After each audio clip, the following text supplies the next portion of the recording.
ఏలీ కుమారులు ఎలాంటి వాళ్ళంట? ఎరుగని వారే. ఎవరంట వాళ్ళు?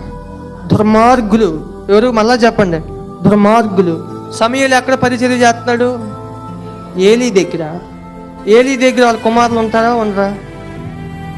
తండ్రి దగ్గర కుమారులు ఉంటారా ఉండరా? ఉంటారు. వాళ్ళు ఎవరు? దుర్మార్గులు. సమూయేలు దుర్మార్గుల మధ్యలో ఉన్నాడు.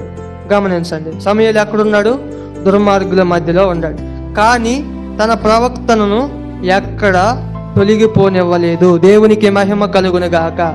4వదిగా, నీవు ఆశీర్వదించబడాలి అంటే నీవు లోకానుసారమైనటువంటి మనుషుల మధ్యలో నీవు ఉన్నా నీ ప్రవక్తను నీవు తొలగిపోనివ్వకూడదు. నీ ప్రవక్తను నీవు తొలగిపోనివ్వకూడదు. సమూయేలు దుర్మార్గుల మధ్యలోనే ఉన్నాడు, ఏలీ కుమారుల మధ్యలోనే ఉన్నాడు. కానీ తను ప్రార్థన చేయటం మానలా, లేకపోతే పరిచర్య చేయటం మానలా, లేకపోతే ఇంకోటి ఏం కాల. తను ఎలా ఉన్నాడో దేవుని యందు అలాగే ముందు కొనసాగాడు. దుర్మార్గులతో ఉన్నప్పటికీ తన ప్రవక్తలను తొలగిపోనివ్వలేదు. అందుకే రాజులను అభిషేకించగలిగిన స్థాయికి నా ప్రభు తీసుకెళ్ళాడు. దేవునికి మహిమ కలుగును గాక.